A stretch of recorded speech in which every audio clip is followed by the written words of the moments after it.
Hi everyone. For now, I think this is going to be my last video comparing different infinities. I may come back to this series later if I find more interesting facts related to this topic.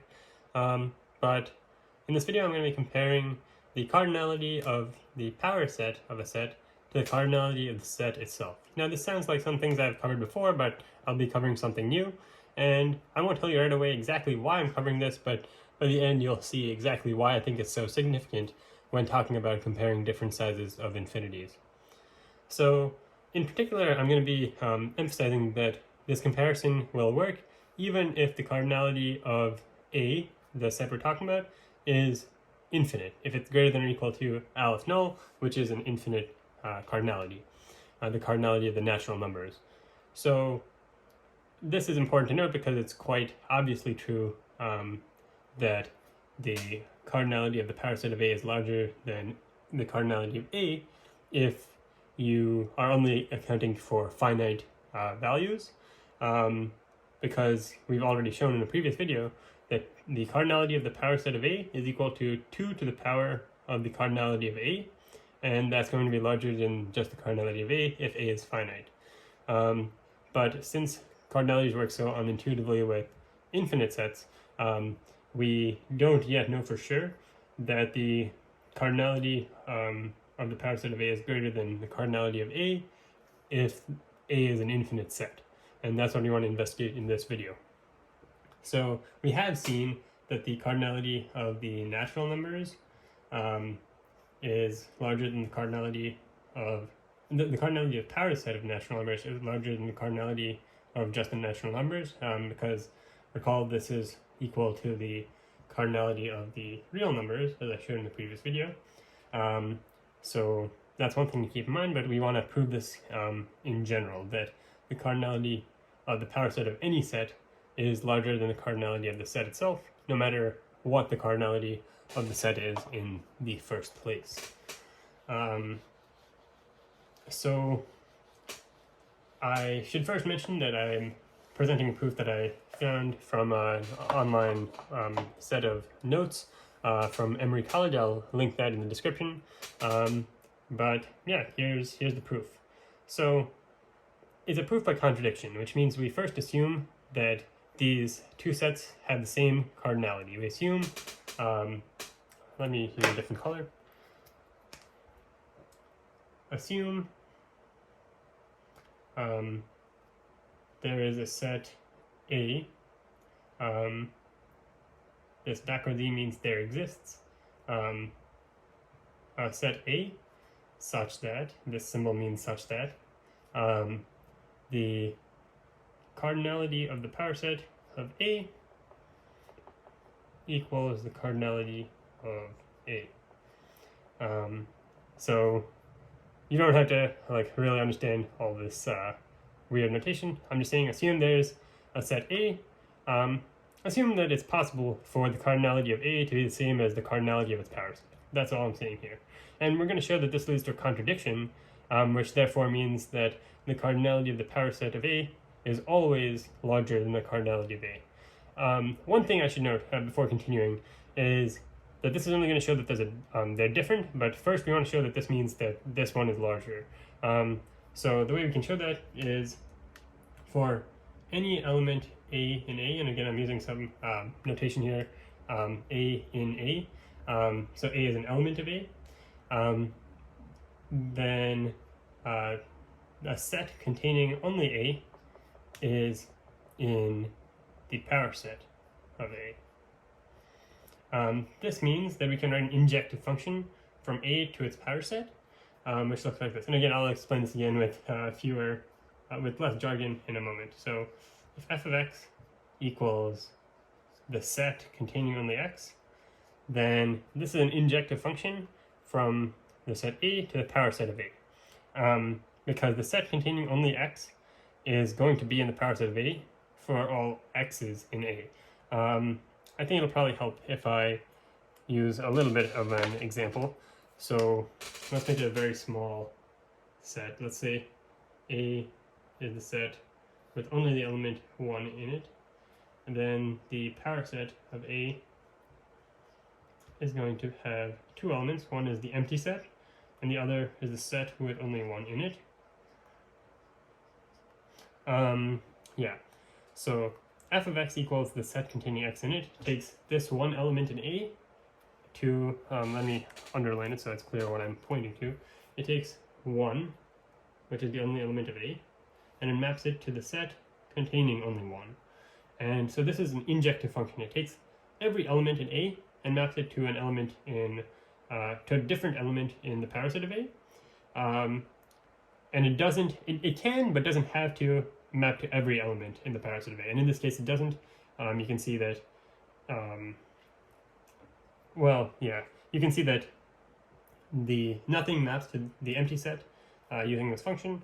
And if there's an injective function from A to the power set of A, that means that always the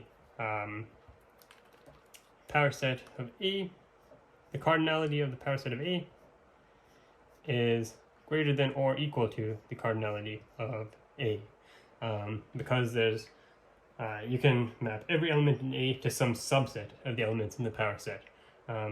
So this should make sense. Yeah, so now continuing from here, if we can show that these aren't equal, then we can eliminate this equals part and we're just left with greater than, and that's what we're trying to show.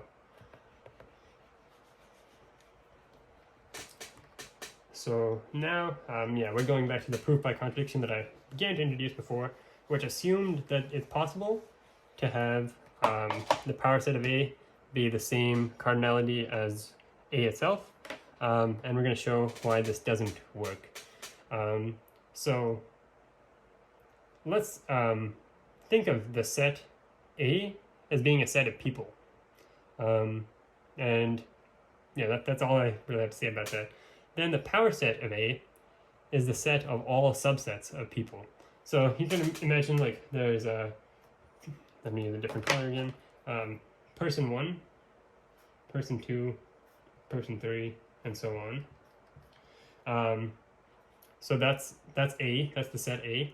And the power set of A is going to be a bunch of subsets of this. So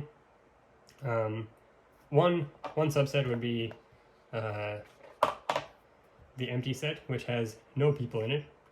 One subset would be just with person 1. One would be with just person 2. One would be, one would have person 1 and person 2. And one would have, P1, P2, and every other person in A. So that's like the power set of A that we're looking at here.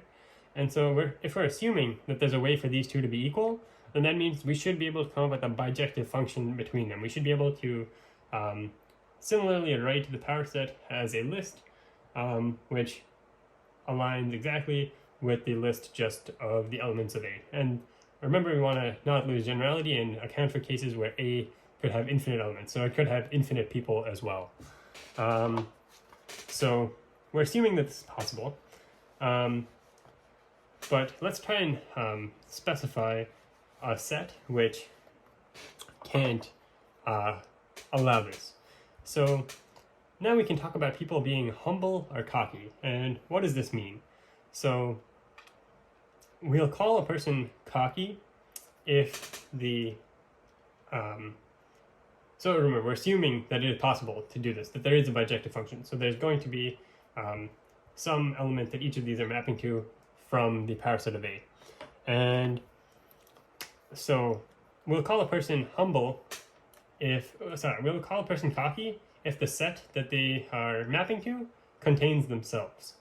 So if P1 has a set containing him or herself, then P1 is cocky, and we'll say that C is the set of cocky people. And so P1 is in the set of cocky people. And we'll say that a person is humble if this is not the case. So as long as, so maybe they have P1, P2 has P1 and P3 in their set, but they don't have themselves. And that would mean that P2 is an element of the humble people. We'll call that H. And again, this means that the set associated with the person does not contain themselves. So now, how can we use this to show that there's no bijective function between these two? So somewhere on this list on the right side, every single subset of the power set of A should appear, including the set of humble people and the set of cocky people. Because these are subsets of A, of the power set of A. They are subsets of A because they're just a set of people. Yeah, that's it. I hope that makes sense. Yeah.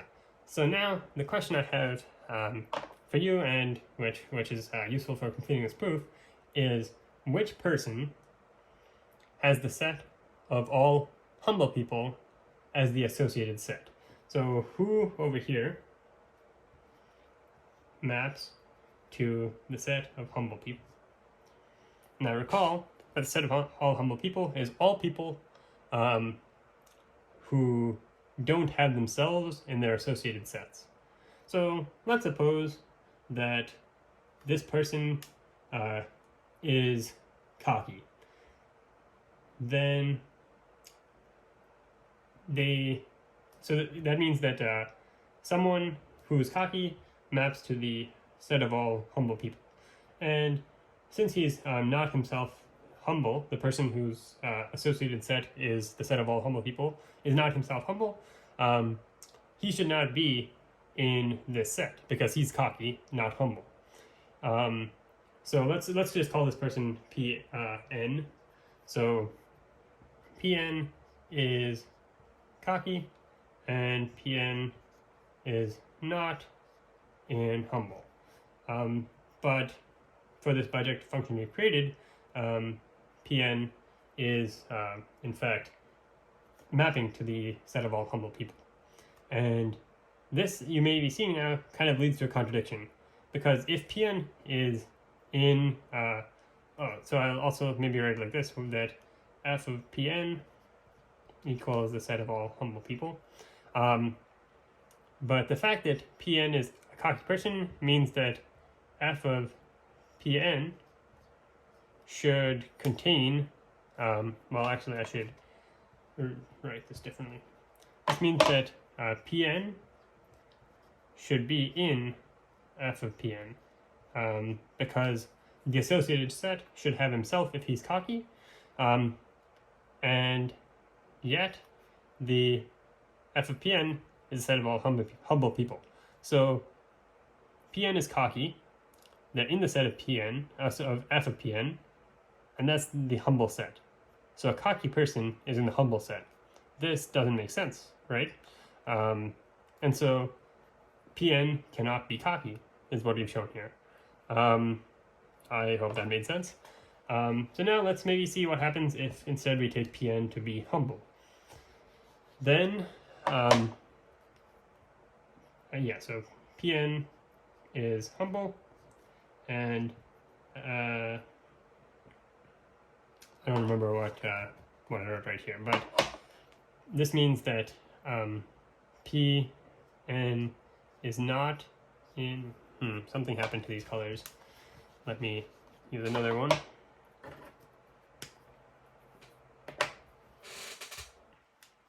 So Pn is humble, then Pn is not in f of Pn, is not in the associated set because he's humble, but also f of Pn equals the set of all humble people.